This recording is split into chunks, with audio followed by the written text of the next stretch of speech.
صلی اللہ علی محمد صلی اللہ علی محمد صلی اللہ علی محمد۔ بسم اللہ الرحمن الرحیم، نحمدہ ونصلی علی رسولہ الکریم، اما بعد۔ سیرت النبی صلی اللہ علیہ وسلم کا یہ مبارک سلسلہ اللہ کے فضل و کرم سے جاری ہے۔ آج ہمارا 30واں سبق ہے اور ہم پچھلے کچھ اسباق سے مسلسل یہ پڑھ رہے ہیں کہ حضور علیہ الصلاۃ والسلام نے جب دین کی دعوت دی تو آپ کے راستے میں کیا کیا رکاوٹیں آئیں، مشرکین مکہ کی طرف سے آپ کو کس کس طریقے سے روکنے کی کوشش کی گئی، ان حربوں کو ہم پڑھتے چلے جا رہے ہیں۔ آج جو ہمارا موضوع ہے اور مشرکین مکہ کا جو 8واں حربہ ہے، انشاءاللہ ہم اس پہ بات کریں گے کچھ تفصیل سے، اور اس حربے میں کچھ یہودی بھی شریک تھے، مدینہ منورہ میں بھی کچھ آپ سے وہ حربہ انہوں نے بھی استعمال کیا، اس کی تفصیل بھی انشاءاللہ آپ کے سامنے آ جائے گی۔ سبق شروع کرنے سے پہلے درود شریف کا بہت زیادہ اہتمام رکھیں۔ اللہم صلی علی سیدنا و مولانا محمد وعلی آل سیدنا و مولانا محمد وبارک وسلم۔ اور دوسری گزارش میری یہ ہے کہ اس کورس کو، اس سبق کو بہت سنجیدگی کے ساتھ، بہت اہمیت دے کر، بہت امپورٹنس دے کر اس کو سنیں، گھر والوں کے ساتھ، بچوں کے ساتھ بار بار سننے کی کوشش کریں، اور اس کو ایک روٹین کی ویڈیو کے طور پر دیکھ کر اگنور نہ کریں، بلکہ اس کو توجہ سے سنیں اور سمجھیں کہ یہ کتنی اہم چیز ہے، اور ہمارے لیے، ایک مسلمان کے لیے، بلکہ ہر انسان کے لیے اس کا سمجھنا کتنا ضروری ہے۔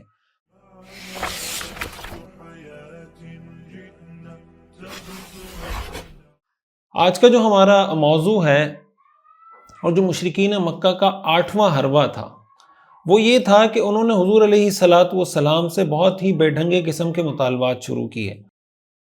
یعنی یہ ہمیشہ سے مختلف قوموں کا طریقہ رہا ہے۔ قرآن کریم سے ہمیں اس کا علم ہوتا ہے کہ انبیاء کرام علیہ السلام جب دنیا میں تشریف لائے تو ان کی قوموں نے طرح طرح کے مطالبات کیے کہ اگر آپ پیغمبر ہیں تو یہ معجزہ دکھا دیں، پیغمبر ہیں تو یہ معجزہ دکھا دیں۔ حضرت صالح علیہ السلام کا ذکر اور قوم سمود کا ذکر قرآن کریم کے اندر موجود ہے کہ ان کی قوم نے کہا کہ اگر آپ پیغمبر ہیں تو پتھر سے اونٹنی نکال کر دکھائیں۔ قرآن کریم میں آتا ہے کہ اللہ تعالیٰ نے وہ معجزہ ظاہر کیا اور وہ اونٹنی ان کو نکال کر دکھائی گئی، لیکن انہوں نے اس معجزے کو ماننے سے انکار کیا، جس کے نتیجے میں ان پر عذاب آیا۔ اس طریقے سے مختلف انبیاء سے ان کی قوموں نے مطالبات کیے ہیں۔ رسول اللہ صلی اللہ علیہ وسلم نے جب دین کی دعوت دینا شروع کی اور مشرکین مکہ کے ہر طرح کے حربے ناکام ہوتے چلے گئے، اور خصوصاً جو آخری ہم نے حربے ڈسکس کیے کہ انہوں نے حضور علیہ الصلاۃ والسلام کو دنیاوی پیشکش کی، حضور علیہ الصلاۃ والسلام کو قائل کرنے کی کوشش کی۔ حضرت عبداللہ ابن عباس رضی اللہ تعالیٰ عنہ فرماتے ہیں کہ جب قریش نے حضور علیہ الصلاۃ والسلام کو ہر طرح کی پیشکش کر کے دیکھ لیا اور ان کو یہ پتہ چل گیا کہ یہ دنیاوی پیشکش کے سامنے ڈھیر ہونے والے نہیں ہیں، یا کوئی دنیا کی مراعات، دنیا کے فائدے، یا دنیا کا کوئی بھی اگر آفرز ہم ان کو مادیت کی دنیاوی کچھ آفرز دیتے ہیں، یہ ان کے راستے میں کوئی رکاوٹ بننے والی چیز نہیں ہے، تو ہر طرح کی آفرز جب انہوں نے دے کر دیکھ لی،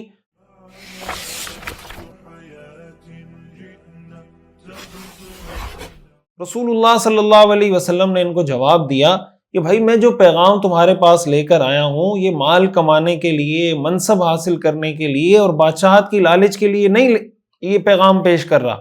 اللہ تعالیٰ نے مجھے رسول بنا کر بھیجا ہے، مجھ پر اللہ نے کتاب نازل کی ہے، میں خوشخبری دینے والا ہوں، عذاب سے ڈرانے والا ہوں، اور میں نے پوری ایمانداری کے ساتھ تمہاری خیرخواہی کو سامنے رکھتے ہوئے اپنے رب کا پیغام تم تک پہنچا دیا ہے۔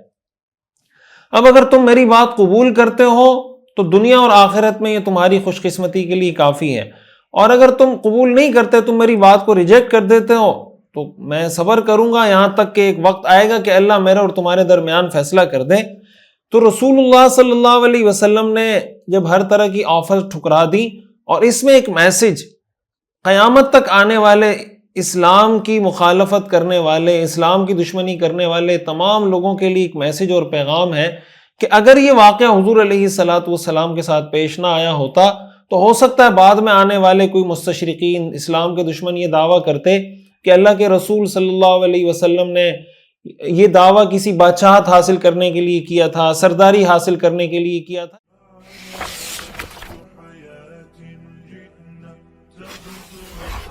جیسے بعض مستشرقین نے یہ لکھا کہ یہ ایک قبائلی ایک اپنے قبیلے کو سپیریئر بنانے کی معاذ اللہ ایک کوشش تھی کہ قریش کا قبیلہ اور بنو ہاشم کا قبیلہ اور بنو عبد المطلب کا قبیلہ وہ سب سے سپیریئر ہو جائے، ان کو غلبہ مل جائے، ان کو سرداری مل جائے.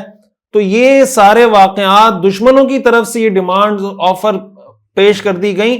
قیامت تک آنے والے تمام اسلام دشمنوں کے لیے ان کا ایک منہ بند کر دیا گیا تاکہ وہ حضور علیہ الصلوۃ والسلام پر یہ الزام نہ لگا سکیں کہ یہ جو معاذ اللہ حضور علیہ الصلوۃ والسلام کا پیغام تھا اس کے پیچھے کوئی دنیاوی مفادات تھے. یہ ظاہر ہے کہ اللہ تعالیٰ کی طرف سے بہت بڑی ایک حکمت تھی. تو رسول اللہ صلی اللہ علیہ وسلم نے جب ان کی ہر طرح کی آفرز ٹھکرا دی تو انہوں نے پھر بے ڈھنگے قسم کے مطالبات کرنا شروع کر دی کہ ٹھیک ہے، اگر آپ ہمارے مطالبے کو نہیں مانتے اور آپ اس بات پر بضد ہیں، آپ یہی کہنا چاہتے ہیں کہ نہیں آپ واقعی میں اللہ کے رسول ہیں، تو چلیں ہم آپ کے سامنے کچھ مطالبات رکھتے ہیں.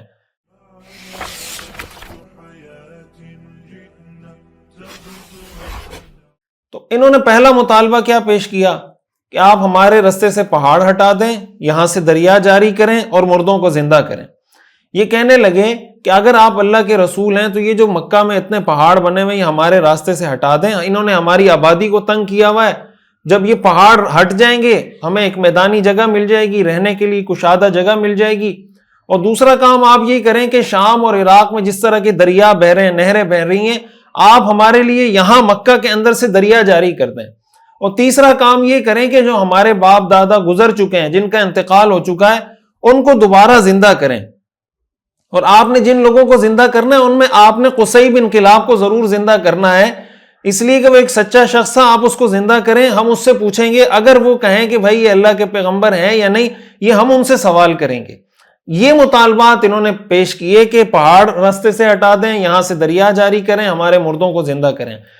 اس پر قرآن کریم کی یہ آیات نازل ہوئی.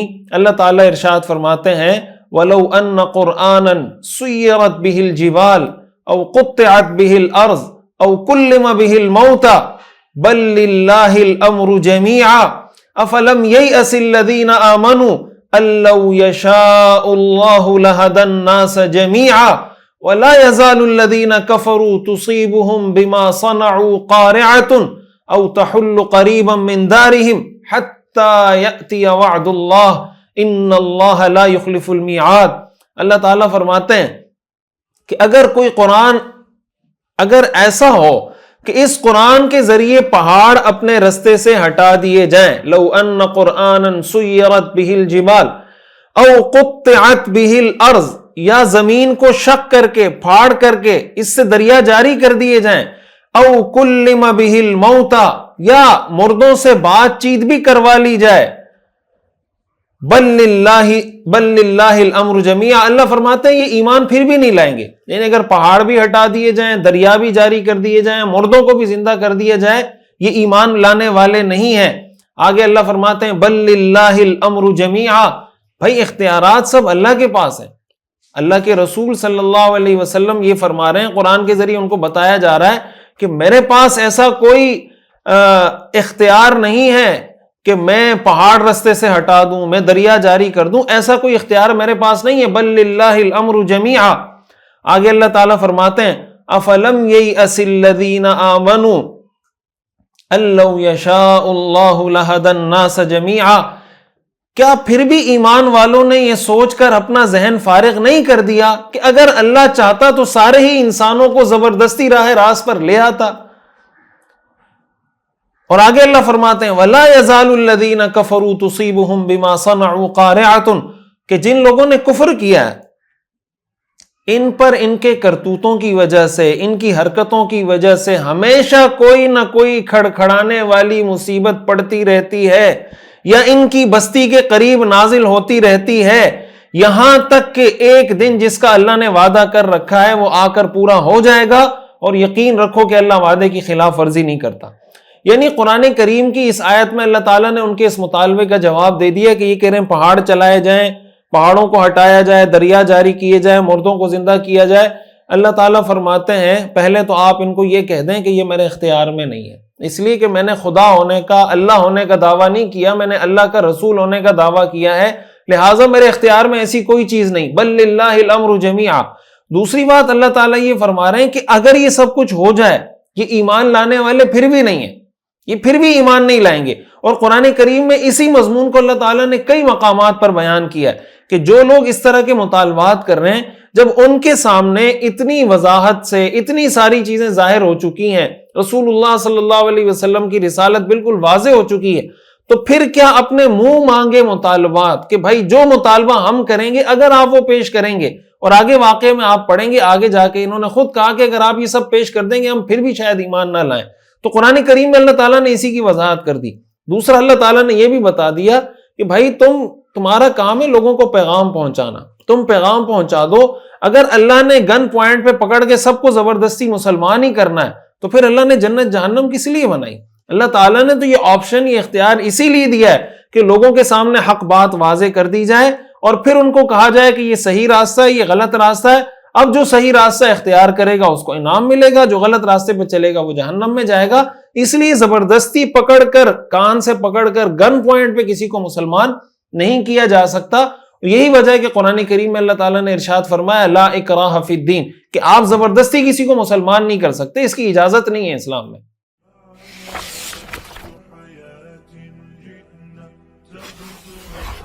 اچھا، اس کے بعد انہوں نے کہا کہ آپ اپنے اللہ سے یہ سوال کیجئے کہ آپ کے ساتھ کوئی فرشتہ بھیجیں اور وہ فرشتہ آپ کی تصدیق کرے کہ وہ کہے کہ بھائی یہ جو کہہ رہے ہیں سچ کہہ رہے ہیں، اور آپ کے بارے میں وہ فرشتہ ہمیں بتائے۔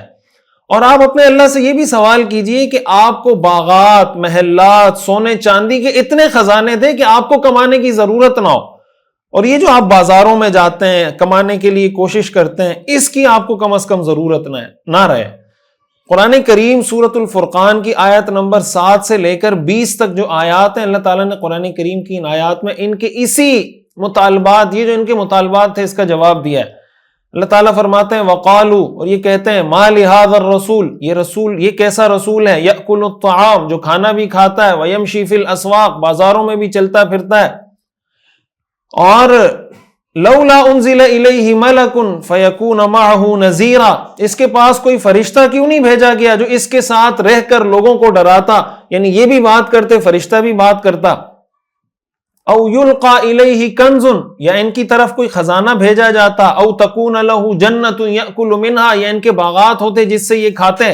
وقال الظالمون، اور ظالم لوگ کہنے لگے ان تتبعون الا رجلا مسحورا، کہ تم جس آدمی کے پیچھے چل رہے ہو یہ تو ایک ایسے آدمی کی اتباع کر رہے ہو جس پر جادو ہو گیا ہے۔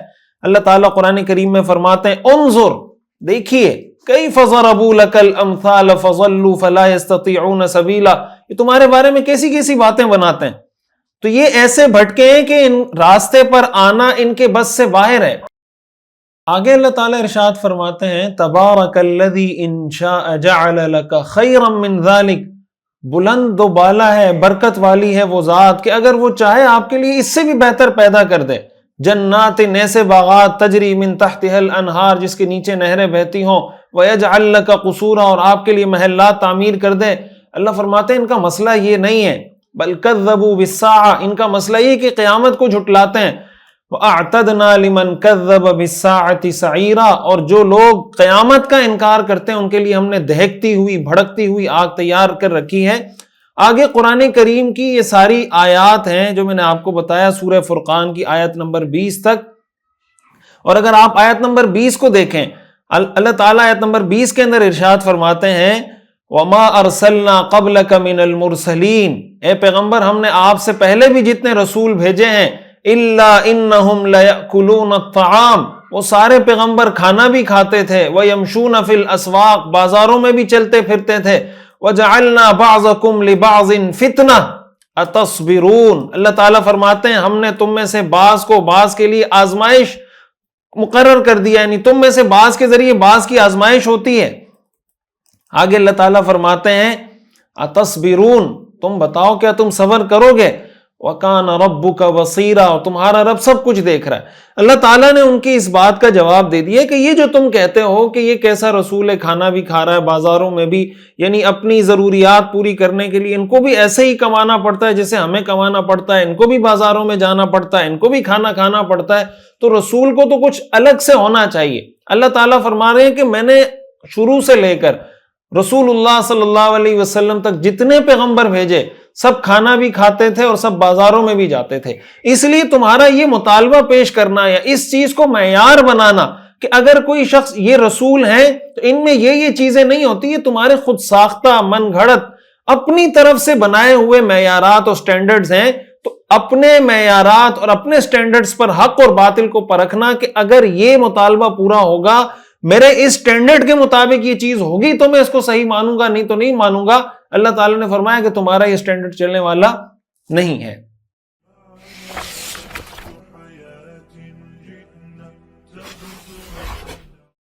اس میں ہمارے لیے جو ایک اہم میسج ہے وہ میسج کیا ہے کہ دیکھیں مشرکین نے رسول اللہ صلی اللہ علیہ وسلم پر کیا اعتراض کیا کہ یہ بازاروں میں گھومتے ہیں، کھانا کھاتے ہیں.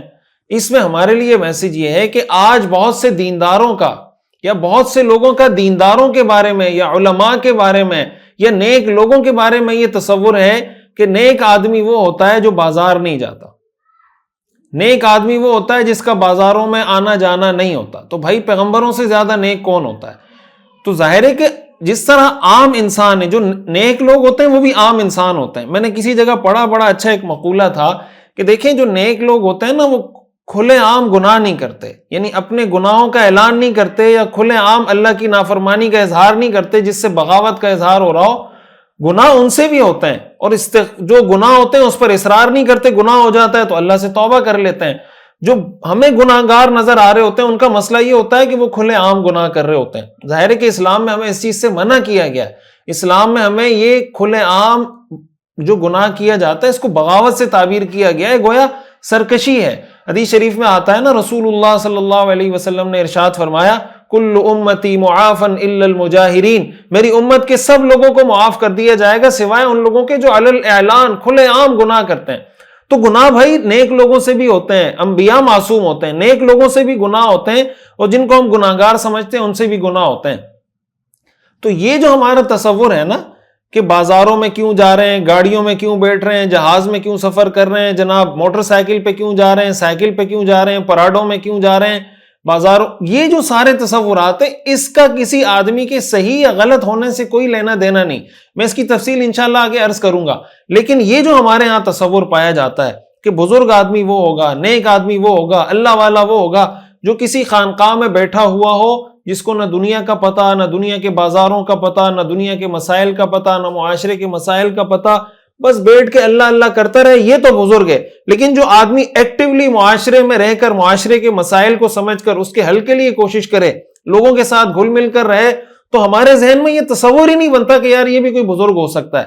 حدیث شریف میں آتا ہے رسول اللہ صلی اللہ علیہ وسلم نے ارشاد فرمایا المؤمن الذي يخالط الناس ويصبر على اذاهم خیر من المؤمن الذي لا يخالط الناس ولا يصبر على اذاهم. وہ مومن جو لوگوں میں گھل مل کر رہتا ہے اور ان کی تکلیفوں پہ صبر کرتا ہے وہ اس مومن سے بہتر ہے جو لوگوں کے ساتھ گھل مل کر نہیں رہتا اور ان کی تکلیفوں پہ صبر نہیں کرتا. اسلام کے بہت سے احکام ایسے ہیں کہ اس پر اس وقت تک عمل نہیں ہو سکتا جب تک آپ لوگوں کے ساتھ گھل مل کر نہیں رہیں گے. اس لیے بزرگی کے یہ تصورات، بزرگی کے یہ معیارات کہ بزرگ کو ایسا ہونا چاہیے، یہ ہمارے خود ساختہ اور من گھڑت بلکہ یہ کافروں کے نظریات اور ان کی سوچ تھی.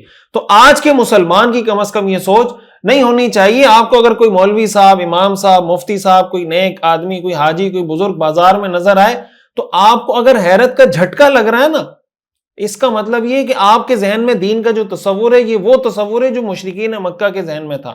لیکن اگر آپ اس کو نارمل لے رہے ہیں کہ ٹھیک ہے بھائی ہم بھی بازار میں گھوم رہے ہیں، یہ بھی گھوم رہے ہیں، تو اگر آپ کے لیے یہ نارمل ہے اس کا مطلب آپ سیرت کے، قرآن کے اور حدیث کے صحیح مزاج سے واقف ہیں اور آپ کا جو مزاج ہے وہ قرآن حدیث کے مطابق ہے. تو کوشش کریں اگر آپ کا مزاج اس کا عکس ہے تو قرآن حدیث اور سیرت کے مطابق اپنے مزاج کو بنائیں.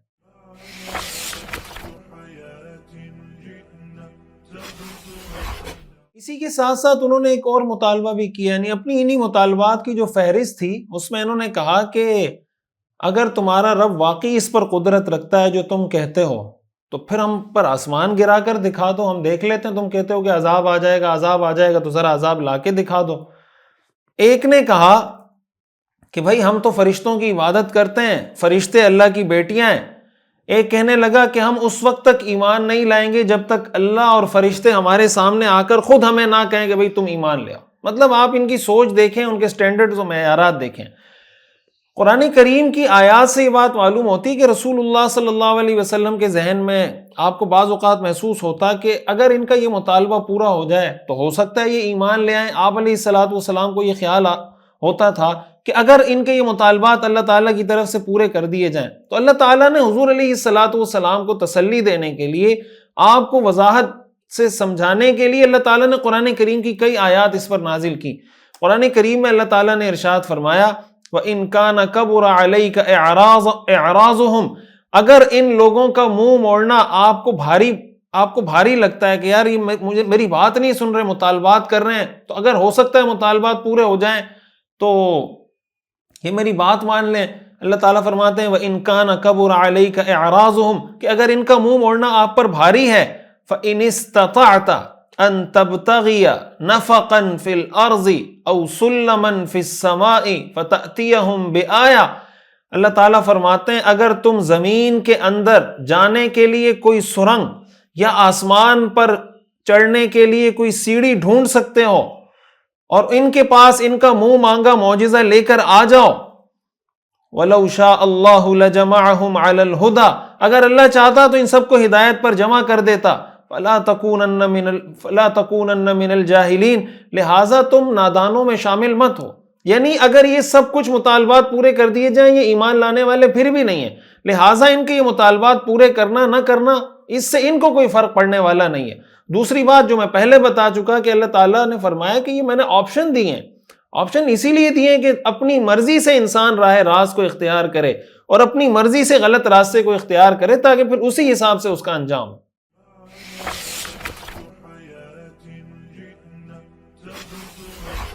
اسی طرح ایک شخص نے حضور علیہ الصلوۃ والسلام پر الزام لگایا کہ ہماری معلومات کے مطابق یمامہ کا ایک شخص ہے جو یہ سب کچھ آپ کو سکھا رہا ہے، اور یہ جو تم کہتے ہو نا کہ رحمان رحمان، اس بندے کا نام ہے رحمان جو تمہیں یہ سب کچھ سکھا رہا ہے، اور اللہ کی قسم ہم کبھی رحمان پر ایمان نہیں لائیں گے۔ قرآن کریم سورۃ الرعد کی جو آیت نمبر 30 ہے 30، وہ اسی موقع پر نازل ہوئی۔ قرآن کریم میں اللہ تعالیٰ نے ارشاد فرمایا كَذَلِكَ أَرْسَلْنَاكَ فِي أُمَّةٍ، کہ ہم نے آپ کو ایک قوم میں بھیجا، قد خلت من قبلها اس سے پہلے بہت سی امتیں گزر چکی، لِتَتْلُوَ عَلَيْهِمُ الَّذِي أَوْحَيْنَا إِلَيْكَ، تاکہ آپ ان کے سامنے وہ آیات تلاوت کریں جو ہم نے آپ پر وحی کی ہیں، وَهُمْ يَكْفُرُونَ بِالرَّحْمَانِ، اور یہ رحمان کا انکار کرتے ہیں۔ قل، آپ کہہ دیجئے، هُوَ رَبِّي، وہ میرا رب ہے، لا الہ الا ہو، اس کے سوا کوئی معبود نہیں، علیہ توکلت و الیہ متاب، اسی پر میرا توکل ہے اور اسی طرف میرا رجوع ہے۔ تو اللہ تعالیٰ نے اس کا بھی جواب دے دیا کہ یہ جو انہوں نے کہا کہ رحمان کسی بندے کا نام ہے جس کی طرف تم منسوب کر رہے ہوتے ہو، اس کا بھی قرآن کریم میں اللہ تعالیٰ نے جواب دے دیا۔ یہ پوری ایک فہرست ہے جو میں آپ کو سٹیپ بائی سٹیپ بتاتا جا رہا ہوں، اور اس سے ریلیٹڈ جو قرآنی آیات ہیں وہ ساتھ ساتھ بتاتا جا رہا ہوں تاکہ واضح ہوتا جائے کہ یہ جو سارے واقعات ہیں اور یہ قرآنی آیات ہیں، یہ سیرت کے کس کس واقعے سے اس کا جوڑ بنتا ہے۔ اور یہ بات جو میں پہلے عرض کر چکا ہوں کہ دیکھیں، سیرت جو ہم پڑھ رہے ہیں، ہم جس طریقے سے سیرت پڑھ رہے ہیں، اس سے آپ کو قرآن کریم کی بہت سی آیات کا سمجھنا آسان ہو جائے گا، اس کا ترجمہ، اس کی تشریح، کہ اگر آپ اس کو سیرت کے اس پورے پس منظر اور بیک گراؤنڈ اور تناظر میں دیکھیں گے تو آپ کو قرآن کریم کی یہ آیات بہت اچھے طریقے سے سمجھ میں آئیں گی۔ لیکن اگر سیرت کے یہ واقعات اور یہ سارا پس منظر آپ کے سامنے نہیں ہوگا تو ظاہر ہے کہ آپ بہتر طریقے سے نہیں سمجھ سکتے۔ تو کہنے کو تو یہ سیرت، یہ درس سیرت ہے، لیکن حقیقت میں اس میں آپ درس قرآن بھی سیکھ رہے ہیں، اس میں آپ درس حدیث بھی سیکھ رہے ہیں، اس میں آپ درس سیرت بھی سیکھ رہے ہیں، اور پریکٹیکل لائف میں اس کو امپلیمنٹ کیسے کرنا ہے یہ بھی ہم سیکھ رہے ہیں۔ اس لیے میں یہ بار بار گزارش کرتا ہوں کہ اس کی اہمیت کو سمجھیں اور اس کے پیغام کو عام کریں۔ یہ ساری اوٹ پٹانگ انہوں نے مطالبات کیے، حضور علیہ الصلوۃ والسلام نے جب یہ ایک ہی ترتیب سے انہوں نے یہ سارے مطالبات کیے، حضور علیہ الصلوۃ والسلام نے سنے تو آپ کھڑے ہو گئے۔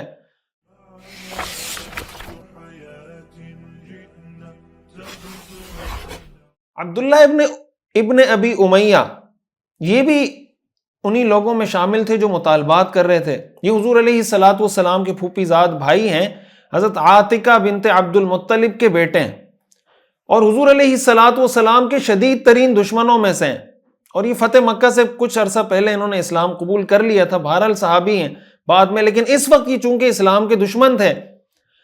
انہوں نے حضور علیہ الصلوۃ والسلام سے یہ مطالبہ کیا کہ ہم اس وقت تک آپ پر ایمان نہیں لائیں گے جب تک آپ آسمان کی طرف سیڑھی لگا کر ہمارے سامنے آسمان پہ چڑھ نہ جائیں، پھر آپ ہمارے سامنے آسمان سے اس حال میں اتریں کہ آپ کے ارد گرد 4 فرشتے ہوں اور وہ اس بات کی تصدیق کر رہے ہوں کہ یہ جو بات کر رہے ہیں یہ سچ کہہ رہے ہیں۔ اور آگے اس نے کیا کہا، عبداللہ ابن ابی امیہ نے آگے وہ کہنے لگا کہ اللہ کی قسم اگر آپ یہ سب کچھ کر لیں تو مجھے پھر بھی نہیں لگتا کہ میں آپ پر ایمان لاؤں گا۔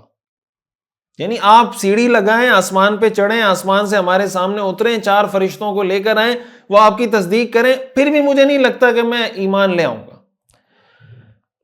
اچھا، ایک اور روایت اسی عبداللہ ابن ابی امیہ کی البدایہ والنہایہ میں ہے کہ انہوں نے حضور سے کہا کہ ہماری قوم نے آپ کو ہر طرح کی پیشکش کی، آپ کوئی بھی بات قبول کرنے کے لیے تیار نہیں، یعنی آپ کو پیشکش کی کہ آپ یہ لے لیں یہ لے لیں، یہ بات چھوڑ دیں، وہ ماننے کے لیے آپ تیار نہیں۔ پھر انہوں نے آپ سے سوال کیا اپنے لیے کہ ہمارے لیے کچھ سہولتیں پیدا کریں، پہاڑ راستے سے ہٹا دیں، دریا جاری کر دیں، ہمارے مردوں کو زندہ کر دیں، ہمیں کچھ سہولت ہو جائے، ہمیں یقین آ جائے گا کہ آپ کا اللہ کی نظر میں کوئی خاص مقام ہے۔ یہ بھی آپ نے نہیں کیا۔ پھر انہوں نے کہا کہ چلیں ٹھیک ہے، آپ ہمارے لیے کچھ نہیں کرتے، اپنے لیے کچھ خزانے، محلات، باغات، سونے چاندی کے ڈھیر اپنے لیے حاصل کر کے ہمیں دکھا دیں، اس سے ہمیں پتہ چل جائے گا کہ آپ کا اللہ کی نظر میں کوئی خاص مقام ہے۔ یہ بھی آپ نے نہیں کیا۔ پھر انہوں نے کہا کہ چلیں اگر آپ یہ بھی نہیں کرتے تو آپ عذاب کی باتیں کرتے ہیں کہ اگر آپ یہ نہیں کریں گے تو عذاب آ جائے گا، تو عذاب لا کر دکھا دیں، وہ بھی آپ نہیں کر سکے۔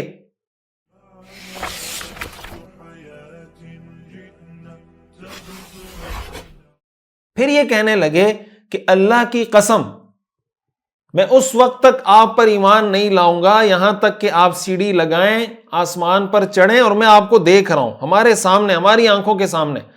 پھر جب آپ آسمان سے آئیں، آپ کے ساتھ قرآن کا ایک نسخہ ہونا چاہیے، مصحف کا ایک نسخہ ہونا چاہیے، 4 فرشتے آپ کے ساتھ ہونے چاہیے جو آپ کی بات کی تصدیق کر رہے ہوں۔ اور آگے کہنے لگے وَأَيْمُ اللَّهِ، اللہ کی قسم، لَوْ فَعَلْتَ ذَلِكَ، اگر آپ یہ سب کچھ کر لیں، لَظَنَنْتُ أَنِّي لَا أُصَدِّقُكَ، تو میرا خیال ہے کہ میں پھر بھی آپ کی تصدیق نہیں کر سکوں گا، یعنی میں پھر بھی ایمان نہیں لاؤں گا۔ یہ مطالبات تھے مشرکین مکہ کے، یہ مطالبہ تھا آخر میں عبداللہ ابن ابی امیہ کا جو انہوں نے رسول اللہ صلی اللہ علیہ وسلم کے سامنے پیش کیے۔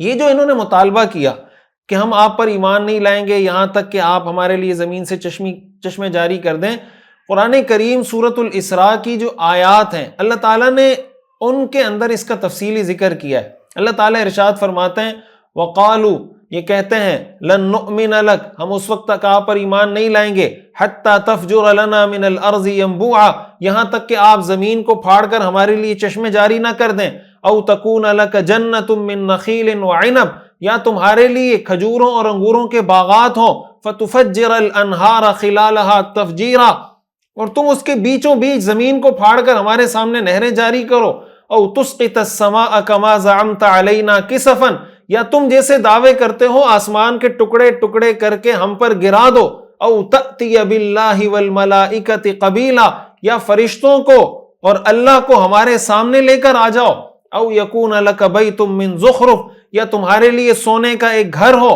او ترقى فی السماء، یا تم آسمان پر چڑھ کر دکھاؤ، ولن نؤمن لرقیک، اور ہم تمہارے چڑھنے کو بھی اس وقت تک نہیں مانیں گے، حتی تنزل علینا کتابا نقرأہ، جب تک تم ہمارے پاس ایسی کتاب نازل کر کر نہ لے آؤ جسے ہم پڑھ سکیں۔ اللہ تعالیٰ فرماتے ہیں قل، اے پیغمبر آپ کہہ دیجئے سبحان ربی، کہ سبحان اللہ، هل كنت الا بشرا رسولا، میں تو ایک بشر ہوں جسے پیغمبر بنا کر بھیجا گیا، اس سے زیادہ میں کچھ نہیں۔ یہ تم مجھ سے کیا مطالبات کر رہے ہو کہ دریا جاری کر دو، پہاڑ ہٹا دو، آسمان گرا دو؟ هل كنت الا بشرا، میں تو ایک بشر ہوں، ہاں مجھ میں اور تم میں فرق ہے، رسولا، کہ میں اللہ کا رسول ہوں۔ اور آگے اللہ تعالیٰ فرماتے ہیں وما منع الناس ان يؤمنوا، اور لوگوں کو ہدایت کا پیغام آ جانے کے بعد ایمان لانے سے کسی چیز نے نہیں روکا مگر اس بات نے الا ان قالوا، مگر یہ کہ کہتے ہیں ابعث اللہ بشرا رسولا، کیا اللہ نے ایک انسان کو، ایک بشر کو رسول بنا کر بھیجا ہے؟ اللہ تعالیٰ فرماتے ہیں قل، آپ کہہ دیجئے، لو کان فی الارض ملائکۃ یمشون مطمئنین، اگر زمین میں فرشتے اطمینان سے چل پھر رہے ہوتے، لنزلنا علیہم من السماء ملکا رسولا، تو ہم آسمان سے ان کے لیے فرشتے کو رسول بنا کر بھیجتے۔ تو اللہ تعالیٰ فرماتے ہیں جب زمین میں رہنے والے انسان ہیں تو اللہ تعالیٰ پیغمبر بھی انسانوں میں سے بھیجے گا۔ اگر زمین میں رہنے والے فرشتے ہوتے تو ہم فرشتوں کو رسول بنا کر بھیجتے۔ یہ جو تمہارا اعتراض ہے کہ رسول انسان کیوں ہیں، بشر کیوں ہیں، بہت ہی فضول قسم کا اعتراض ہے۔ اگین اس سے یہ بات ثابت ہو رہی ہے کہ دیکھیں، جو آدمی نیک ہوتا ہے، جو آدمی بزرگ ہوتا ہے، اس کے پاس کوئی خدائی اختیارات نہیں ہوتے، اس کے پاس کوئی ایسی اتھارٹی نہیں ہوتی کہ وہ کچھ ایسے کام کر کے دکھا سکے جو کوئی اور نہیں کر سکتا۔ وہ بھی عام انسانوں کی طرح ایک انسان ہوتا ہے، جیسے عام انسان کو بخار ہوتا ہے اس کو بھی بخار ہوتا ہے، جیسے عام آدمی پر تکلیف آتی ہے اس پر بھی تکلیف آتی ہے، جیسے عام آدمی کھانا کھاتا ہے وہ بھی کھانا کھاتا ہے، جیسے عام آدمی بازاروں میں جاتا ہے وہ بھی بازاروں میں جاتا ہے، جیسے عام آدمی گاڑی میں بیٹھتا ہے جہاز میں سفر کرتا ہے وہ بھی گاڑی میں بیٹھتا ہے جہاز میں سفر کرتا ہے، جیسے کوئی عام آدمی سائیکل پر موٹر سائیکل پر سفر کرتا ہے وہ بھی سائیکل موٹر سائیکل پر سفر کر سکتا ہے۔ یہ جو ہمارے ذہن میں کوئی خاص تصور کسی آدمی کے نیک ہونے کا، ولی اللہ ہونے کا، اچھا ہونے کا، بزرگ ہونے کا، ہم اپنی طرف سے جو بٹھا دیتے ہیں کہ نیک ہوگا تو یہ ہوگا، نیک ہوگا تو اس کو ایسا ہونا چاہیے، نیک ہوگا تو اس کو ایسا ہونا چاہیے، یہ جو ہم دنیاوی چیزوں کو کسی کے نیک اور بزرگ ہونے کا معیار بنا لیتے ہیں، یہ بات اچھے طریقے سے یاد رکھیں، یہ اسلام کا معیار نہیں ہے، یہ کافروں کا معیار ہے۔ قرآن نے بار بار ہمیں اس سے منع کیا ہے کہ بھائی ان چیزوں کو معیار مت بناؤ ورنہ گمراہ ہو جاؤ گے۔ اچھا، ان کے جو مطالبات تھے یہ جاری تھے۔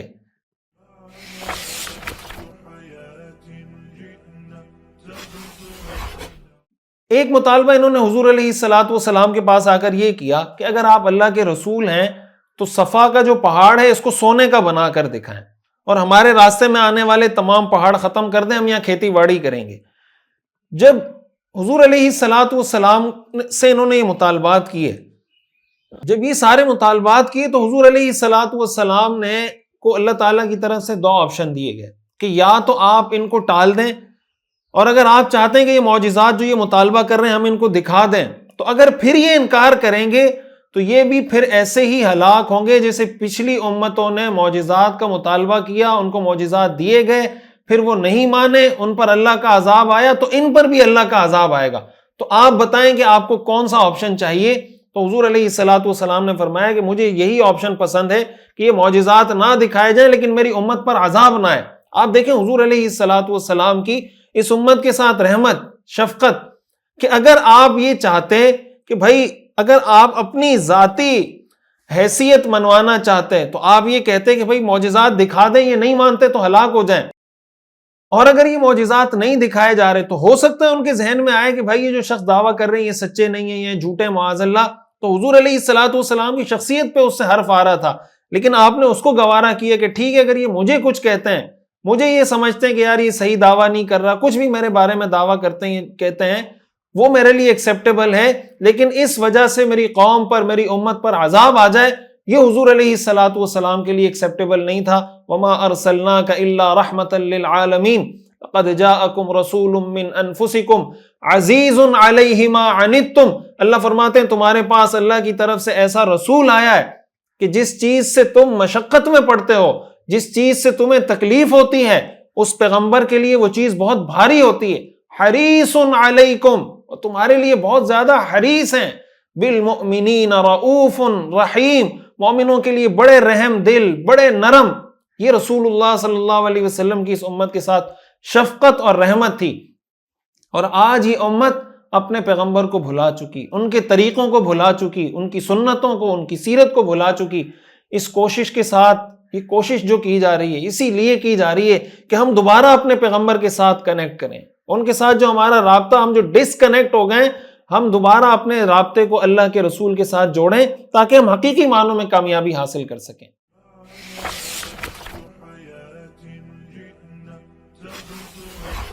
اب یہاں ایک سوال کا سمجھنا ضروری ہے کہ مشرکین نے حضور علیہ الصلوۃ والسلام سے یہ سارے مطالبات کیے، تو یہ مطالبات پورے کیوں نہیں ہوئے؟ قرآن کریم کی آیات کی روشنی میں اس کی ہمیں وضاحت ملتی ہے۔ اس میں 2 اہم پوائنٹ ہیں۔ پہلی بات تو یہ ہے کہ دیکھیں یہ جو مطالبات انہوں نے کیے، ان واقعات سے ہمیں سیکھنے کو کیا ملتا ہے، اس میں میں الگ سے بعد میں بات کرتا ہوں۔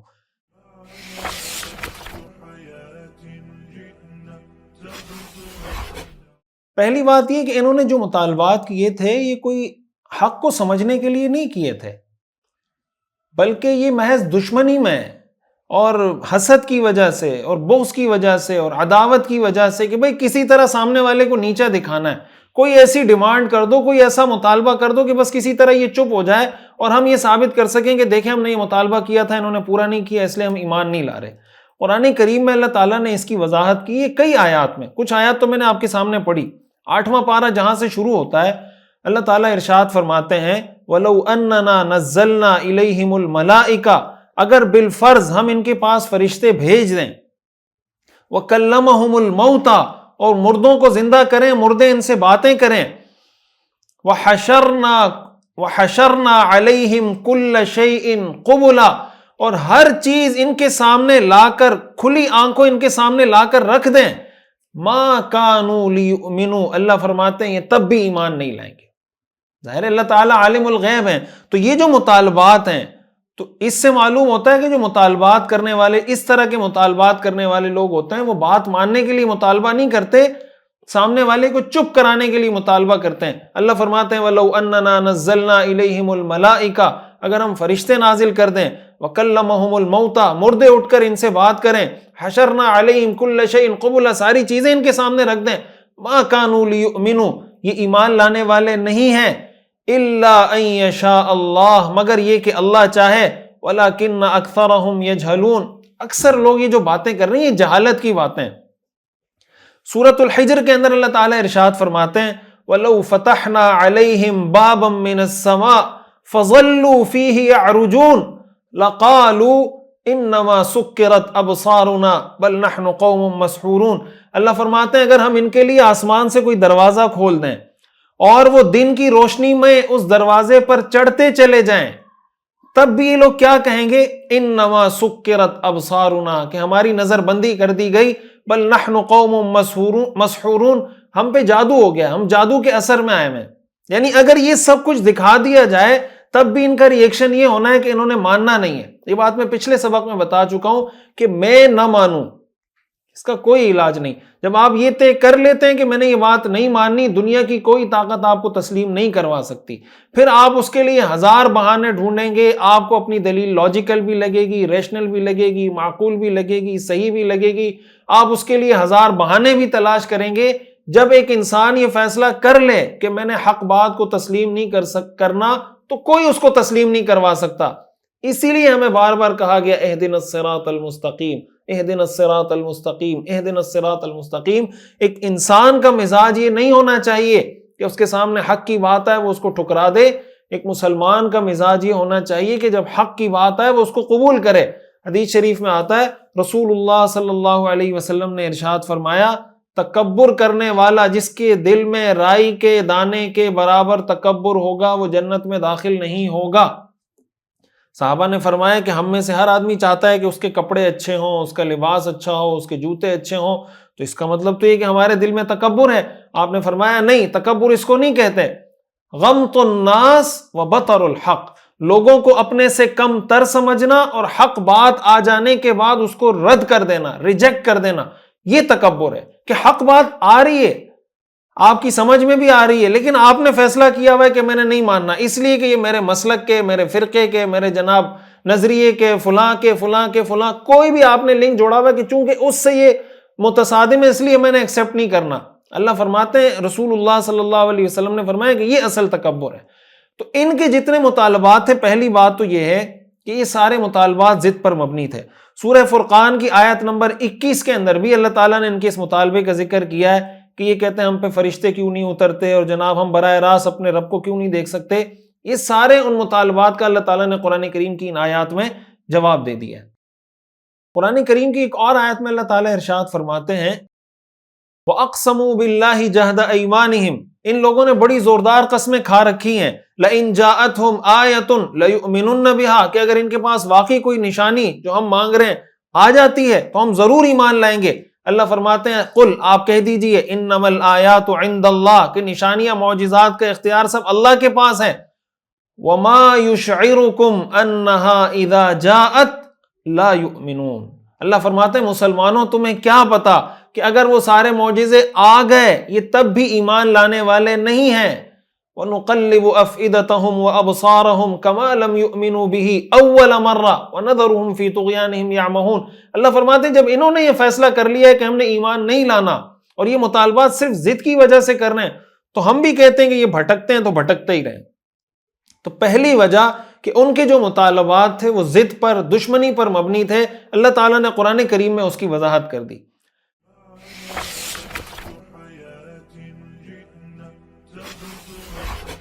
دوسری بات جس کا قرآن کریم کے اندر ہی دوسری آیات کے اندر اللہ تعالیٰ نے بار بار ہم یہ آیات پڑھ بھی چکے، اللہ تعالیٰ نے اس کی وضاحت فرمائی کہ بھائی اللہ تعالیٰ نے جو دنیا میں اپنے رسولوں کو بھیجا ہے اس لیے بھیجا ہے کہ وہ آ کر اللہ کا پیغام بتا دیں، یہ بتا دیں یہ حق ہے، یہ غلط ہے، یہ صحیح راستہ ہے، یہ غلط راستہ ہے، پھر لوگوں کو کہیں کہ بھائی اب تمہاری مرضی، تم اس راستے پہ چلو یا اس راستے پہ چلو.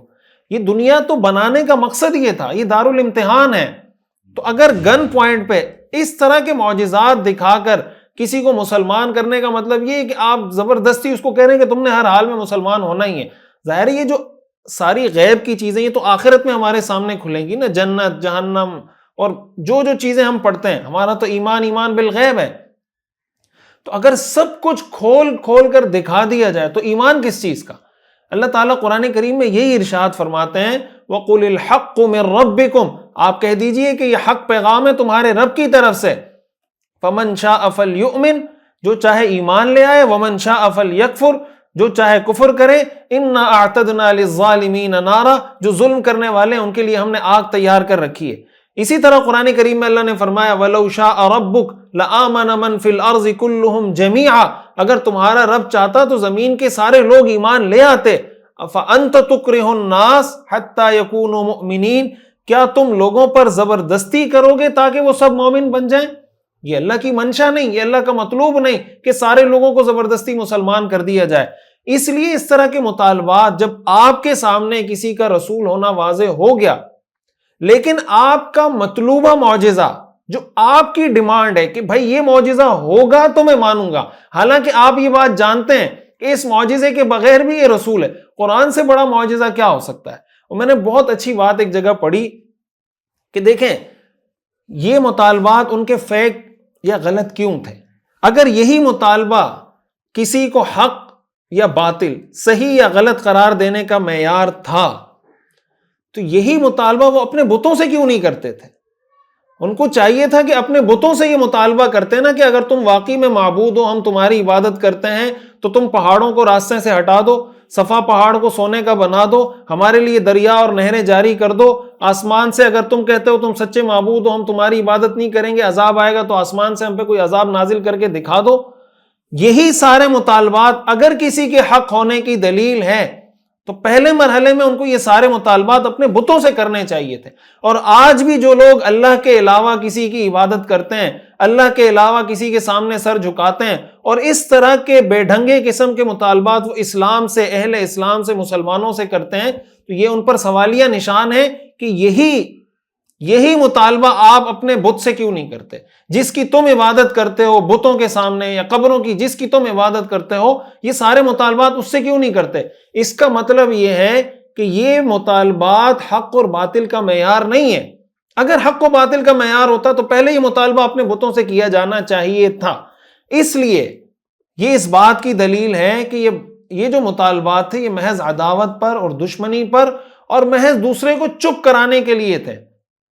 تو اس لیے ایک بات ہمیں بہت اچھے طریقے سے سمجھنی چاہیے بحیثیت مسلمان. یہ ساری آیات، سیرت کے واقعات، یہ سب ہم نے دیکھے، اس سے ہمیں کیا معلوم ہوتا ہے کہ ہمارا جو ایمان ہے ایمان بالغیب ہے، اللہ پر، اللہ کے رسول پر، اسی طرح فرشتوں پر، جنت پر، جہنم پر، جتنی چیزیں جو ہماری ایمانیات کا حصہ، تقدیر.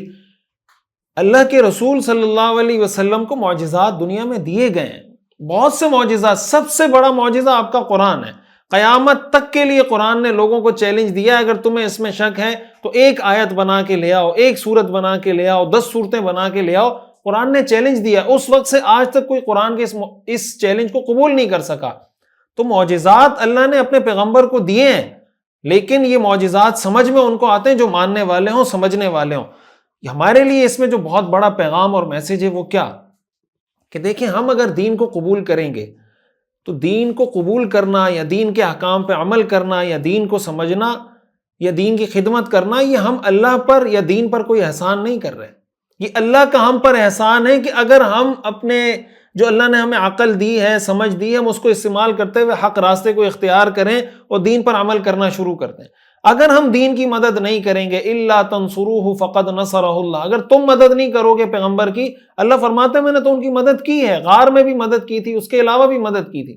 ان تتولوا یستبدل قوما غیرکم ثم لا یکونوا امثالکم، اگر تم منہ پھیرو گے، اللہ فرماتے ہیں تمہاری جگہ کسی اور قوم کو پیدا کر دوں گا، وہ تم جیسے نہیں ہوں گے۔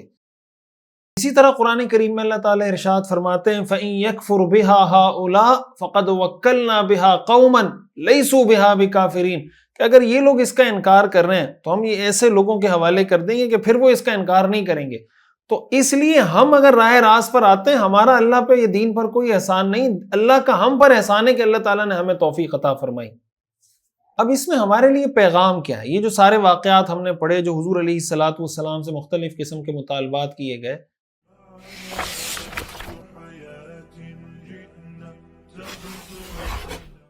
لیکن سب سے پہلا پیغام تو یہ ہے کہ جب آپ معاشرے میں مثبت کام کریں گے، جب آپ معاشرے میں مثبت کام کریں گے، دین کا کام کریں گے، پازیٹیو کام کریں گے، تو آپ سے بھی اس طرح کے اوٹ پٹانگ مطالبات ہوں گے، اور آپ کو یہ پتہ ہونا چاہیے کہ یہ مطالبات سارے انبیاء سے ان کی قومیں کرتی رہی ہیں، ہمارے پیغمبر سے ہماری قوم اس امت نے حضور سے یہ مطالبات کیے ہیں۔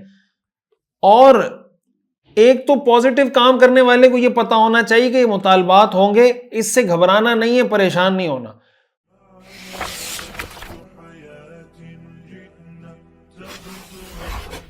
دوسرا، جو عام لوگ ہیں جو اس پازیٹیو کام کا پارٹ ہیں یا حصہ ہیں یا سمجھتے ہیں کہ یہ آدمی ٹھیک ہے، باطل کی یہ کوشش ہوتی ہے کہ اس طرح کے اوٹ پٹانگ مطالبات کر کے لوگوں کو مغالطے میں ڈالا جائے، لوگوں کو کنفیوز کیا جائے۔ مغالطے میں ڈالنے کا مطلب یہ کہ دیکھیں ہم نے تو ان سے یہ مطالبہ کیا، یہ کیا، کوئی بھی مطالبہ پورا نہیں کیا، اگر یہ حق پر ہوتے تو یہ ہمارا مطالبہ پورا کر دیتے۔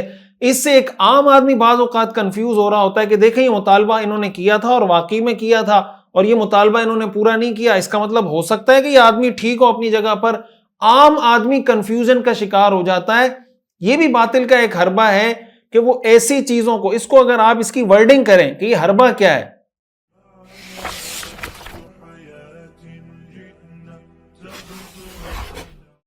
اس کی ورڈنگ آپ اس طرح کر سکتے ہیں کہ ایسی باتوں کو، ایسی چیزوں کو حق اور باطل، صحیح اور غلط کا معیار بنانا کہ جو صحیح اور غلط کا معیار نہیں ہے۔ یعنی آپ کہتے ہیں نا کہ بھائی مجھے اس چیز پہ دلیل چاہیے، لیکن مجھے وہ دلیل چاہیے جس کی میں ڈیمانڈ کروں گا۔ اگر آپ وہ دلیل دیں گے جس کی میں ڈیمانڈ کروں گا تب تو آپ کی بات میرے لیے ایکسیپٹیبل ہے، لیکن اگر آپ وہ دلیل دیں جس کی میں ڈیمانڈ نہیں کر رہا، اگرچہ اٹ سیلف وہ دلیل اپنی جگہ ٹھیک ہو، انڈرسٹوڈ ہو، وہ ایون کہ وہ کوئی یونیورسل ٹروتھ ہی کیوں نہ ہو، میں اس کو ایکسیپٹ اس لیے نہیں کروں گا کہ آپ نے میری مطلوبہ دلیل مجھے نہیں دی۔ تو یہ بات اچھے طریقے سے سمجھنی چاہیے۔ عام لوگوں کے سمجھنے کے لیے بات بتا رہا ہوں کہ کسی بھی بات پر دلیل کا پیش کرنا ضروری ہوتا ہے، صحیح دلیل کا پیش کرنا، لیکن اس بات پر کسی آدمی کی مطلوبہ دلیل پیش کرنا یہ ضروری نہیں ہوتا کہ وہ کہے کہ آپ یہ دلیل پیش کریں گے تو میں ایکسیپٹ کروں گا، اگر آپ یہ دلیل جو میں ڈیمانڈ کر رہا ہوں پیش نہیں کریں گے تو میں نہیں مانوں گا۔ کسی بھی بات کو ثابت کرنے کے لیے اس طرح کی دلیل پیش کرنا ضروری نہیں ہوتا۔ یہ باطل کی طرف سے ہمیشہ آج بھی جو الحاد، ایتھیزم، فیمنزم وغیرہ وغیرہ جتنے فتنے ہمارے ہاں سر اٹھا رہے ہیں، ان کے پیچھے جب بات کی جاتی ہے تو عام آدمی کنفیوز اس وجہ سے ہو رہا ہوتا ہے کہ وہ کوئی خاص قسم کی دلیل کی ڈیمانڈ کر رہے ہوتے ہیں، اور عام آدمی یہ سمجھ رہا ہوتا ہے کہ بھائی جب یہ اس خاص قسم کی دلیل کی ڈیمانڈ کر رہا ہے تو یہ ڈیمانڈ پوری کیوں نہیں کر رہا۔ مثال کے طور پر اب ایکویلٹی کی بات ہے کہ بھائی اگر اسلام اگر انصاف پر مبنی ہے تو اس میں ایکویلٹی ہونی چاہیے۔ ایکویلٹی کا مطلب یہ کہ مرد اور عورت برابر ہونے چاہیے، لہٰذا آپ کسی بھی طریقے سے یہ بات ثابت کریں کہ یہ ایکول ہیں۔ اگر آپ یہ کہتے ہیں کہ ایکویلٹی کا یہ مطلب ہے کہ قانون کی نظر میں برابر ہیں، یا ایکویلٹی کا آپ کوئی اور مطلب بیان کرتے ہیں، یا آپ کہتے ہیں کہ بھئی اسلام میں مساوات کا یہ تصور نہیں کہ جو کام مرد کر سکتا ہے وہی سارے کام عورت کرے گی، جو کام عورت کر سکتی ہے وہی سارے کام مرد کرے گا. یہ تصور ایکویلٹی کا اسلام میں نہیں ہے، بلکہ مرد کے اپنی ذمہ داریاں ہیں، عورت کی اپنی ذمہ داریاں ہیں، مرد کی اپنی ڈیوٹیز ہیں، عورت کی اپنی ڈیوٹیز ہیں. وہ کہیں گے نہیں بھائی، آپ کہتے ہیں نا انصاف، تو انصاف کا مطلب تو یہ ہے کہ مساوات اس سینس میں ہونی چاہیے کہ جو کام یہ کر رہا ہے وہ کام یہ بھی کر رہا ہو. اب یہ اپنی مرضی کی دلیل ہے. اگر آپ اس طرح کی کوئی دلیل یا اس طرح کا کوئی پیغام نہیں ثابت کر رہے، اس کا مطلب یہ کہ یہ ایکویلٹی نہیں ہے. تو بھائی اس ایکویلٹی کو تو اسلام نہیں مانتا، اس مساوات کو تو اسلام نہیں مانتا.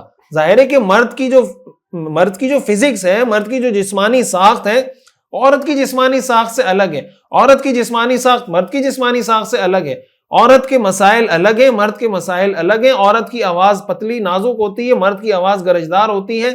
عورت بہت سے وہ کام کرتی ہے جو مرد نہیں کر سکتا، مرد بہت سارے وہ کام کرتا ہے جو عورت نہیں کر سکتی. تو یہ جو آج کل کے دور میں کسی بھی موضوع پر دلیل کی جب بات کی جاتی ہے، سامنے والا جب یہ کہتا ہے کہ ہمیں وہ دلیل چاہیے جو میں طلب کر رہا ہوں، تو عام آدمی کو اس سے کنفیوز نہیں ہونا چاہیے. یہ آج کے دور کا بہت بڑا مسئلہ ہے. اور اگر ہم یہ بات سیرت کے ان واقعات کی روشنی میں سمجھ لیں تو ہمیں بات اس لیے سمجھ آ جائے گی کہ دیکھیں اللہ کے رسول سے کیا کیا مطالبات کیے گئے. تو کیا اللہ کے رسول نے وہ سارے مطالبات پورے کر دیے؟ ان کی وہ ساری دلیلیں ان کو دے دی جو ان کی ڈیمانڈ تھی کہ آپ دیں؟ ظاہر ہے کہ نہیں دی. تو کیا اس کا مطلب معاذ اللہ یہ کہ حضور علیہ الصلوۃ والسلام حق پر نہیں تھے؟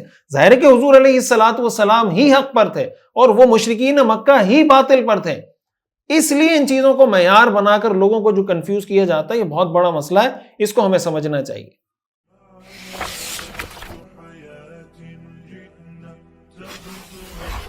دوسری اہم بات جو ہمیں سمجھنی چاہیے کہ دیکھیں، اگر ایسا کوئی غیر معقول مطالبہ ہم سے ہوتا ہے کہ اگر آپ بزرگ ہیں، نیک ہیں، اگر آپ دین کی صحیح بات کر رہے ہیں تو یہ کر دیں، وہ کر دیں، تو انسان کو پہلے تو یہ واضح کر دینا چاہیے اپنی حیثیت کہ بھائی میں انسان ہوں، میں کوئی خدا نہیں ہوں.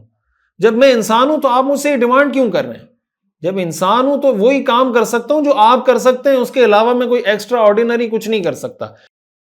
دوسری بات جو سمجھنے کی وہ یہ کہ ہمارے ہاں بھی ہم نے اس طرح کے بہت سارے تصورات قائم کیے ہیں، ایسی چیزوں کو معیار بنایا ہوا ہے جو معیار نہیں ہے. مثال کے طور پر میں آپ کے سامنے ون بائی ون ایک سینٹینس میں بتاتا ہوں کہ ہمارے ہاں کس طرح کے معیار ہیں، تاکہ واضح ہو جائے کہ ہمارے ہاں دین کا جو تصور ہے وہ غلط تصور کیوں بن گیا اور سیرت کی وجہ سے ہمارا یہ تصور ٹھیک کیسے ہو سکتا ہے.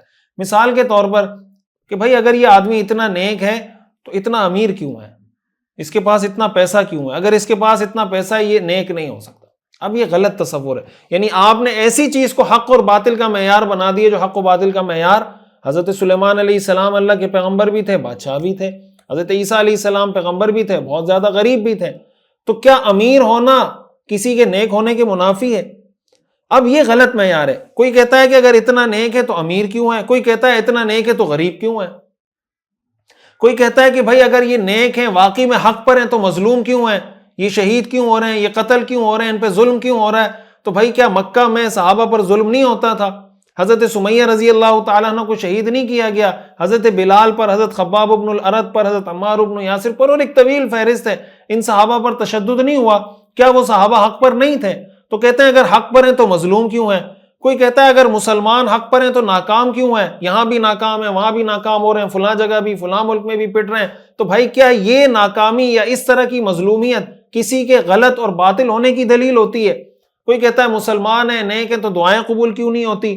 کوئی کہتا ہے یہ نیک ہے تو اس کی شادی کیوں نہیں ہوتی. کوئی کہتا ہے یہ نیک ہے تو اس کی اولاد کیوں نہیں ہوتی.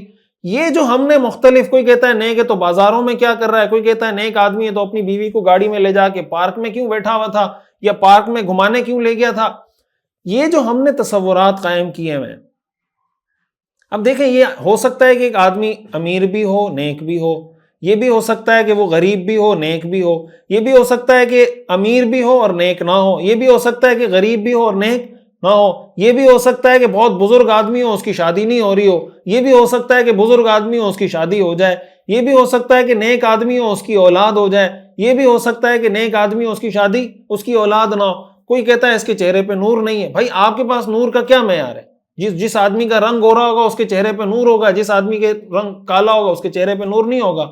تو عجیب عجیب تصورات کہ بھائی اب آپ کے پاس کیا سٹینڈرڈ ہے، کیا معیار ہے کسی کے نور کو جج کرنے کے لیے کہ اس کے چہرے پہ نور ہے یا نہیں. اب اگر کسی کے چہرے پہ خدا نخواستہ کوئی ایسی بیماری، کوئی ایسا دانہ، کوئی پھوڑا، کوئی ایسی بیماری آ جاتی ہے جس کی وجہ سے اس کا چہرہ ایسا ہوتا ہے کہ آدمی اس کو دیکھ نہیں پاتا، تو آپ کیا کہیں گے کہ اس کے چہرے پہ نور نہیں ہے؟ تو یہ بات اچھے طریقے سے سمجھیں.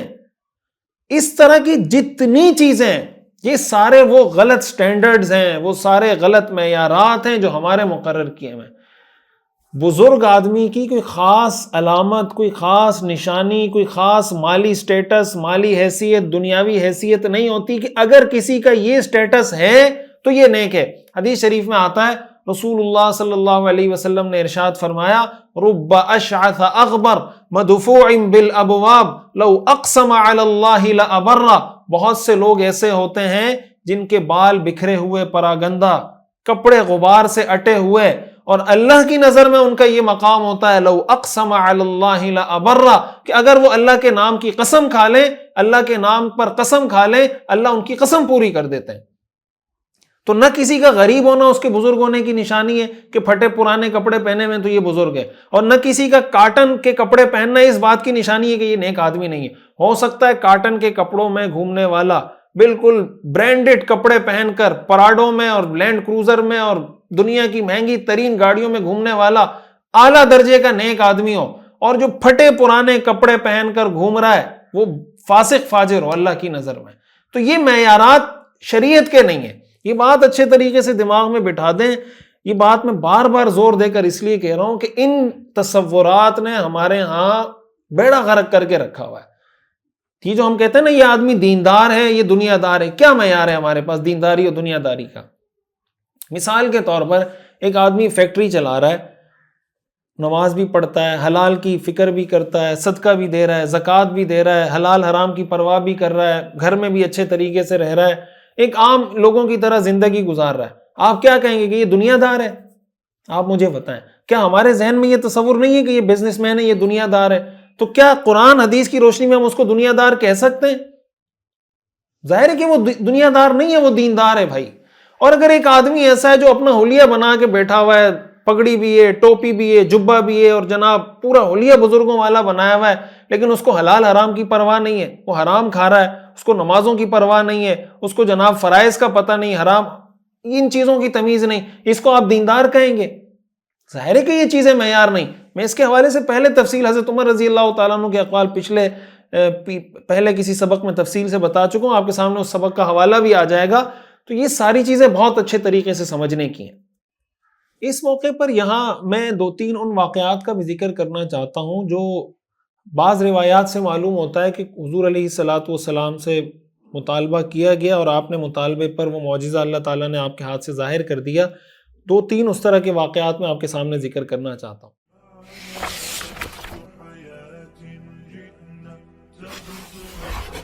سب سے پہلا جو واقعہ ہے وہ شق قمر کا واقعہ ہے، چاند کا 2 ٹکڑے ہو جانا. یہ جو واقعہ بڑا مشہور واقعہ ہے، قرآن کریم کے اندر بھی اس کا ذکر ہے.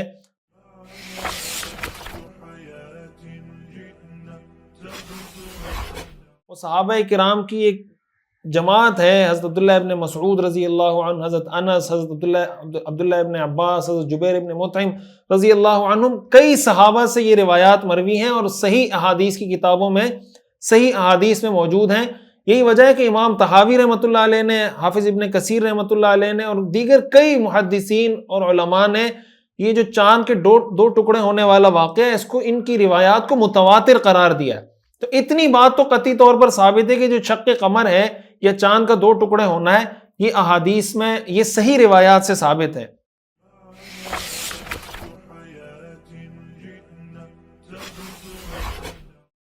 صحیح بخاری میں ہے، حضرت انس رضی اللہ تعالیٰ عنہ فرماتے ہیں کہ مکہ کے مشرکوں نے حضور علیہ الصلاۃ والسلام سے یہ مطالبہ کیا کہ آپ ہمیں کوئی معجزہ دکھائیں، کوئی نشانی دکھائیں. تو آپ صلی اللہ علیہ وسلم نے چاند کے 2 ٹکڑے کر کے دکھا دیے، یہاں تک کہ انہوں نے ہرا کا جو پہاڑ تھا، یعنی وہ ہرا پہاڑ ان 2 ٹکڑوں کے درمیان تھا کہ ایک ٹکڑا یہاں، ایک ٹکڑا یہاں، اور بیچ میں ہرا کا پہاڑ، یہاں تک کہ انہوں نے اس طریقے سے اس کو دیکھ لیا. یہ صحیح بخاری کے اندر یہ روایت موجود ہے. اچھا، صحیح بخاری کی اس روایت میں، حضرت انس کی اس روایت میں یہ موجود ہے کہ انہوں نے یہ مطالبہ کیا کہ ہمیں کوئی نشانی دکھا دیں. باقی یہی روایات حضرت عبداللہ ابن مسعود سے صحیح بخاری میں مروی ہیں. اسی طرح حضرت عبداللہ ابن عباس رضی اللہ تعالیٰ عنہ سے بھی یہ روایات صحیح بخاری کے اندر موجود ہیں، اور حضرت جبیر بن مطعم رضی اللہ تعالیٰ عنہ سے یہ حدیث ترمذی کے اندر موجود ہے۔ ان سب روایات میں اس چیز کا ذکر نہیں ہے کہ انہوں نے یہ مطالبہ کیا، بلکہ یہ ہے کہ حضور علیہ الصلوۃ والسلام نے اس کے ہاتھ سے اللہ تعالیٰ نے اس معجزے کا اظہار کیا۔ حضرت انس رضی اللہ تعالیٰ عنہ کی روایت میں یہ بات ہے کہ انہوں نے یہ ایک مطالبہ کیا کہ ہمیں کوئی نشانی دکھا دیں، تو یہ نشانی دکھا دی گئی۔ یہ واقعہ، یہ بات میں اس لیے بتا رہا ہوں، آگے میں نے اس پہ کچھ بات کرنی ہے کہ یہ حدیث کے اندر یہ الفاظ ہیں یا یہ الفاظ نہیں ہیں۔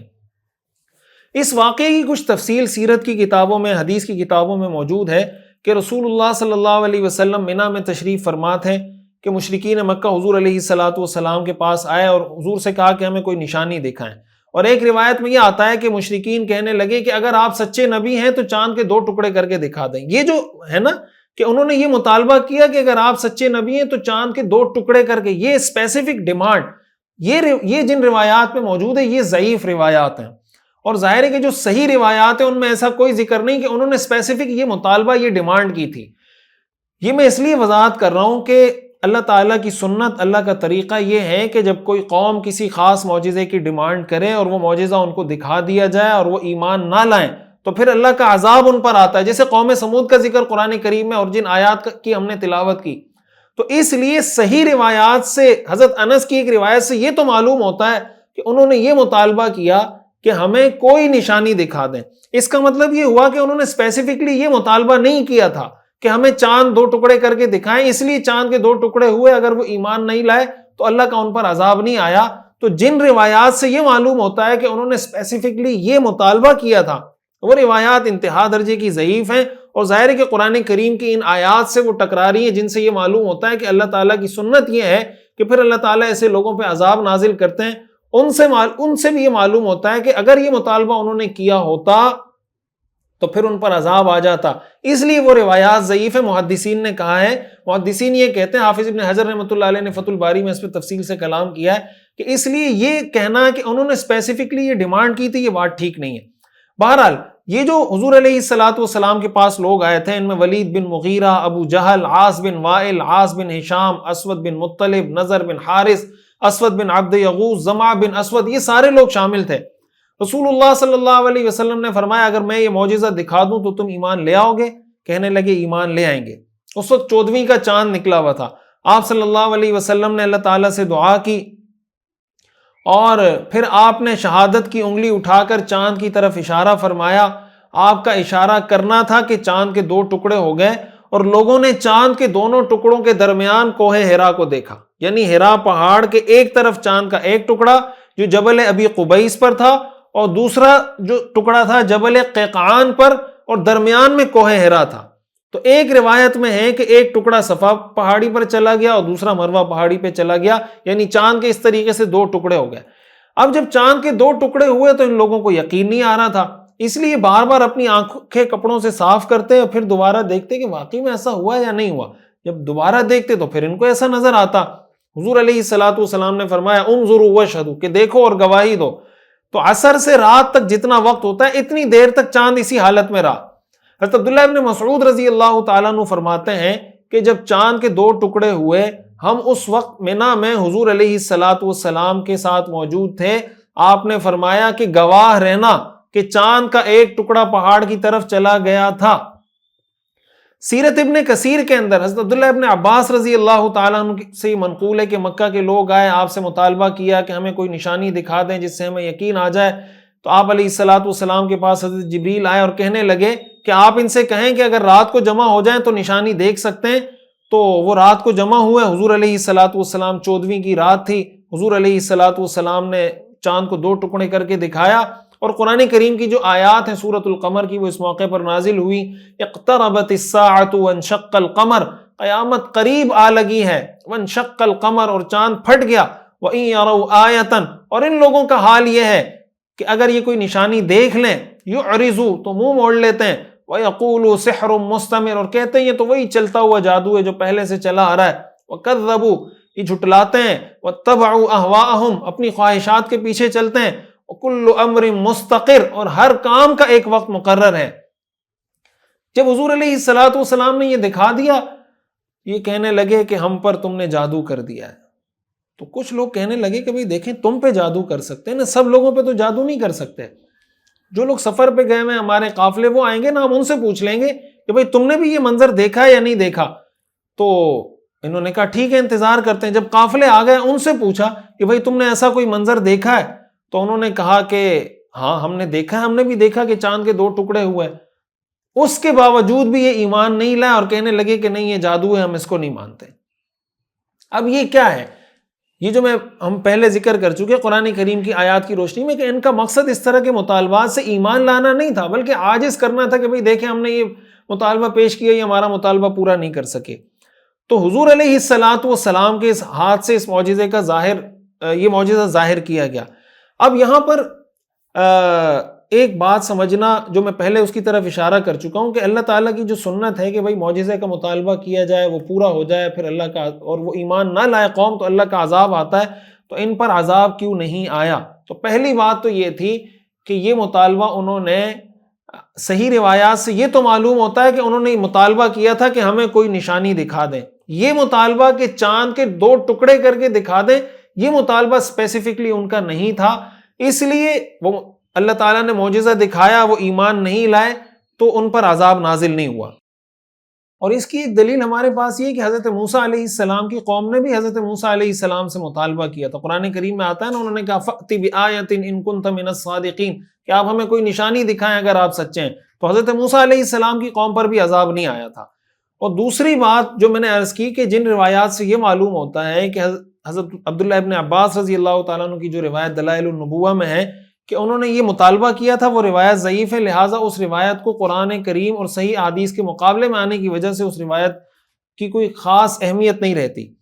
علامہ ابن القیم رحمہ اللہ نے اور علامہ خطابی رحمہ اللہ نے اس کی ایک اور بہت اچھی توجیہ بیان کی ہے. وہ یہ ہے کہ دیکھیں اللہ تعالیٰ کا یہ جو طریقہ ہے نا کہ کوئی قوم مطالبہ کرے معجزے کا، وہ معجزہ ظاہر ہو، پھر لوگ نہ مانیں تو اللہ کا عذاب آتا ہے. یہ اس وقت ہوتا ہے جب پوری قوم ایز اے ہول اس بات کی ڈیمانڈ کر رہی ہو. حضور علیہ الصلوۃ والسلام سے یہ جو مطالبہ کیا تھا یہ کچھ لوگوں نے کیا تھا، پوری قوم نے ایز اے ہول حضور سے ڈیمانڈ نہیں کی تھی. تو اگر پوری قوم ایز اے ہول یہ ڈیمانڈ کرتی، اگر ہم بالفرض تسلیم کر لیں کہ یہ مطالبہ تھا، تو اس وقت تو بات سمجھ میں آتی ہے کہ ان پر عذاب نازل ہوتا. لیکن ظاہر ہے کہ یہ مطالبہ کچھ لوگوں کا تھا، اور یہ معجزہ جس وقت ظاہر ہوا ہے رات کے وقت ظاہر ہوا ہے.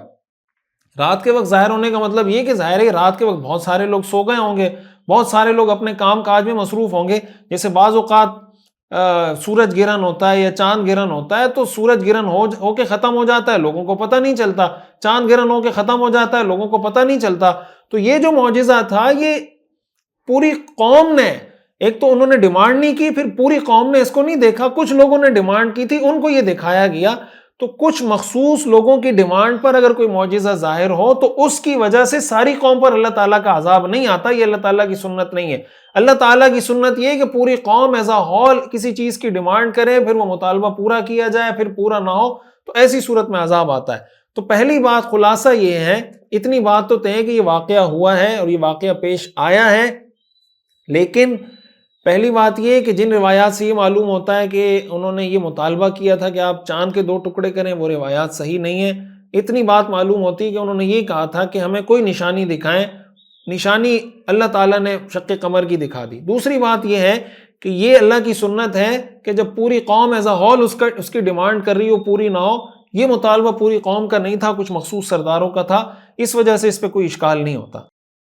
2-3 اور واقعات ہیں جو اس موضوع سے ریلیٹڈ ہیں کہ آپ سے مطالبہ کیا گیا، تو میں چاہتا ہوں کہ وہ بھی یہاں ذکر کر دوں. اسی سے ریلیٹڈ ہیں کہ جو مطالبات آپ سے کیے گئے، لیکن یہ شخصی مطالبات ہیں، یعنی کسی نے انفرادی طور پہ یہ مطالبہ کیا.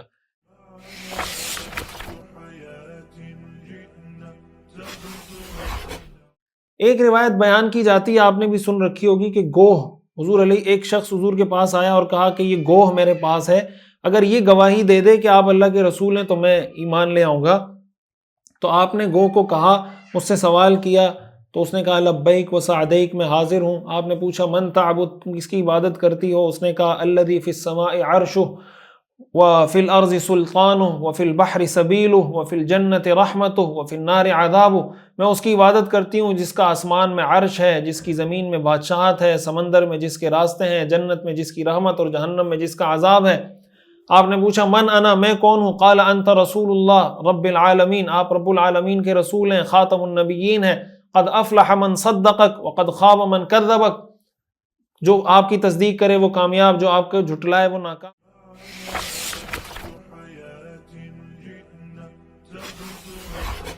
یہ جو پورا واقعہ بیان کیا جاتا ہے تو اس واقعے کے بارے میں محدثین نے لکھا ہے، کئی محدثین نے لکھا ہے کہ یہ واقعہ من گھڑت ہے، موضوع ہے، یعنی خود بنایا ہوا ہے، فیبریکیٹڈ ہے، اور کچھ حضرات یہ کہتے ہیں کہ یہ ضعیف جداً، شدید ترین ضعف ہے اس واقعے کے اندر، اس لیے اس واقعے کو بیان کرنا ٹھیک نہیں ہے۔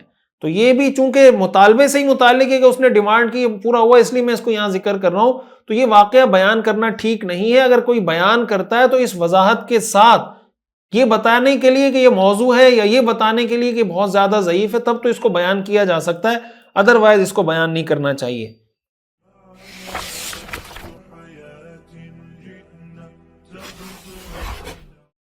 ایک دوسرا واقعہ ابو جہل کے حوالے سے بیان کیا جاتا ہے کہ ابو جہل نے حضور علیہ الصلوۃ والسلام کو ایک دفعہ کہا کہ اگر آپ یہ بتا دیں کہ میری مٹھی میں کیا ہے تو میں ایمان لے آؤں گا، تو حضور علیہ الصلوۃ والسلام نے پتھروں کی طرف اشارہ کر کے فرمایا کہ بتاؤ میں کون ہوں، تو پتھروں نے نبی اکرم صلی اللہ علیہ وسلم کی رسالت کی گواہی دی اور بتایا کہ آپ اللہ کے رسول ہیں۔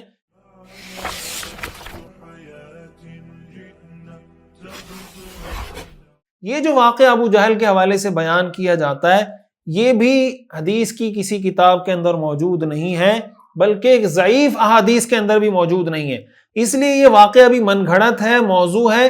اس طرح کے واقعات کو بھی، یہ جو واقعہ ہے اس کو بھی بالکل بیان نہیں کرنا چاہیے۔ اگر کوئی بیان کرتا ہے یہ بتانے کے لیے کہ یہ موضوع اور من گھڑت واقعہ، تب تو سمجھ میں آتا ہے، لیکن بطور ایک واقعے کے ایک سند کے ساتھ اس کو بیان کرنا، ایک حضور علیہ الصلوۃ والسلام کی طرف نسبت کرتے ہوئے بہت خطرناک بات ہے۔ حدیث میں آتا ہے من کذب علی متعمدا فلیتبوأ مقعدہ من النار، کہ جو آدمی میری طرف جان بوجھ کر جھوٹی بات منسوب کرے وہ اپنا ٹھکانہ جہنم میں بنا لے۔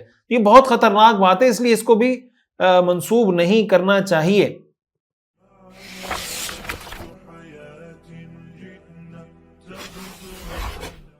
ایک اور واقعہ ہے جو ہمیں جن روایات سے معلوم ہوتا ہے وہ روایات بہرحال صحیح ہیں، قابل اعتماد ہیں، وہ یہ کہ حضور علیہ الصلوۃ والسلام کے پاس درخت کا چل کر آنا، یہ جن روایات سے معلوم ہوتا ہے وہ صحیح ہے۔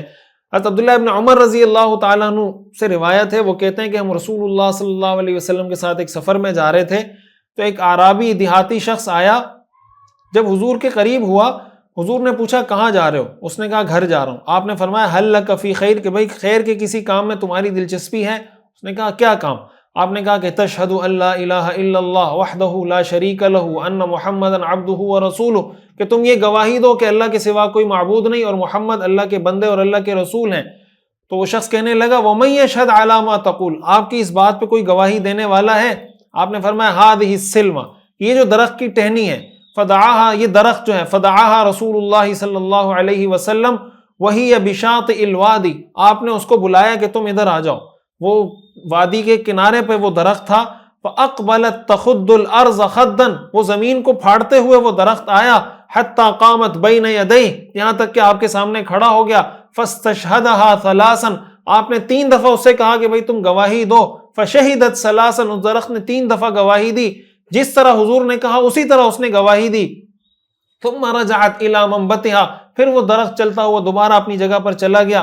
ورجع الاعرابی الى قومی، یہ دیہاتی شخص اپنی قوم کے پاس گیا اور کہنے لگا ان اتبعونی اتیتک بہم، اگر میری قوم بھی میری اتباع کر لے تو میں ان کو بھی آپ کے پاس لے کر آ جاؤں گا۔ وَإِلَّا رَجَعْتُ فَكُنْتُ مَعَكَ، اگر وہ میری بات نہیں مانے گی تو میں آ جاؤں گا اور میں آپ کی تصدیق کروں گا۔ یہ جو روایت ہے یہ حدیث کی کئی کتب کے اندر موجود ہے، یہ واقعہ، یہ حضور علیہ الصلوۃ والسلام کا معجزہ ہے، اور یہاں پر اس کو ذکر کرنے کا بنیادی مقصد یہ تھا کہ یہ بھی حضور علیہ الصلوۃ والسلام سے ایک مطالبہ کیا گیا اور وہ مطالبہ پورا ہوا، لیکن یہ سارے وہ مطالبات تھے جو شخصی اور انفرادی مطالبات تھے، کسی قوم نے ایز اے ہول یہ مطالبات آپ سے نہیں کیے تھے۔ تو خلاصہ کلام ہمارے آج کے سبق کا یہ تھا کہ حضور علیہ الصلوۃ والسلام کے راستے میں جو رکاوٹیں ڈالی گئیں، جو آپ کو پریشان کیا گیا، اسلام کے راستے میں رکاوٹ جو ڈالی گئی، اس کا جو 8واں حربہ تھا وہ یہ تھا کہ حضور علیہ الصلوۃ والسلام سے بے ڈھنگے قسم کی ڈیمانڈز کی جائیں، مطالبات کیے جائیں، لوگوں کو کنفیوز کیا جائے، مغالطے میں ڈالا جائے کہ دیکھیں ہم یہ ڈیمانڈ کر رہے ہیں اگر یہ حق پر ہوتے تو ہماری بات کو ایکسیپٹ کرتے اور ہماری یہ ڈیمانڈ پوری کرتے، اور اس کا خلاصہ یہ ہے